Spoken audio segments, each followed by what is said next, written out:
नमस्कार, मैं हूँ प्राची खंडेलवाल। इस वक्त हम मौजूद है उत्तर प्रदेश में। देखिए 2024 में लोकसभा चुनाव होने वाले, ये तो आपको पता ही है, और इसके लिए भाजपा ने तैयारियां शुरू कर दी है, रैलियां शुरू कर दिया है। लेकिन आज हम जनता से ये जानते हैं कि क्या उन्हें भाजपा में प्रधानमंत्री मोदी के अलावा कोई और उम्मीदवार लगता है जो पीएम पद के लिए खड़ा हो सकता है।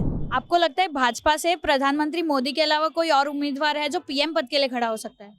देखो, मेरे को ऐसा लगता है अभी के जैसे सिनेरियो हम देखें तो अभी के मुकाबले जैसे प्रीवियस अपना जो मोदी जी ने काम करा है उसको लगा के देखता है कि Modi ji is a better option.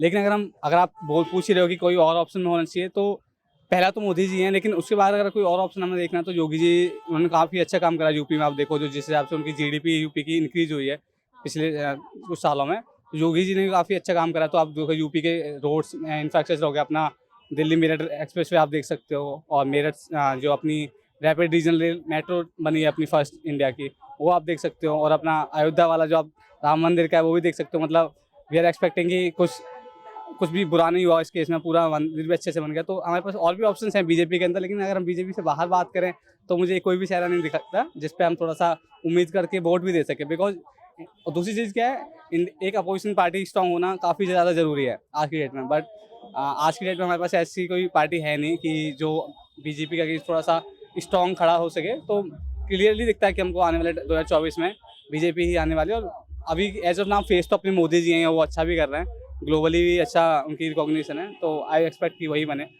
नहीं, देखिए, भाजपा में वैसे तो काफ़ी सारे नेता हैं जो निकल के आ रहे हैं। जैसे हमने देखा अभी रिसेंटली राजस्थान में जो नए सीएम बने हैं, उधर मध्य प्रदेश में भी नए सीएम बने हैं।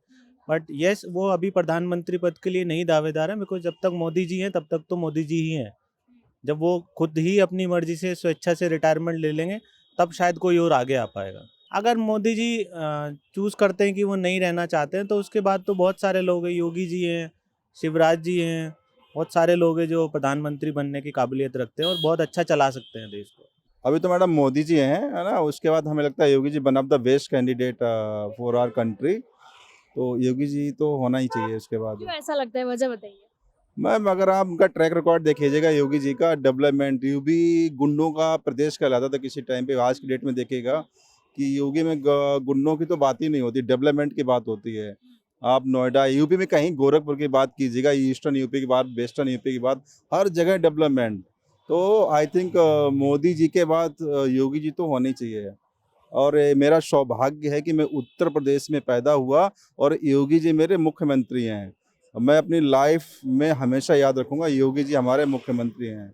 यहाँ पे गुंडागर्दी कितनी ज़्यादा थी नोएडा में, आप देखें, मेरठ में देखें।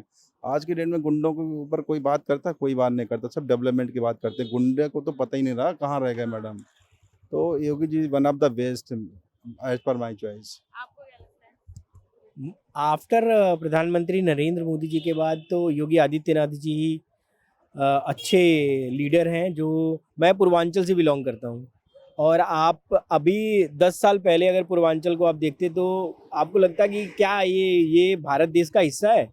वो मुझे लगता है बिहार से भी पीछे चले जाओ, इतना बेकार। मतलब मैं बनारस से, मेरा घर 16 किलोमीटर दूर है, और जब मैं बनारस उतरता था और वो 16 किलोमीटर यहाँ से जाने में 12 घंटे ट्रेन में, और वो 16 किलोमीटर जाने में 4 घंटे लगते थे। और आज के टाइम पे मैं जाता हूँ वहाँ पे, अब मैं अपनी गाड़ी से जाता हूँ, बनारस जाता हूँ तो यहाँ गाड़ी से जाता हूँ, यहाँ से मुझे 6 घंटे लगते हैं लखनऊ हाईवे से होके जाने में, और लखनऊ से बनारस जाने में भी 4 से 5 घंटे लगते हैं बस।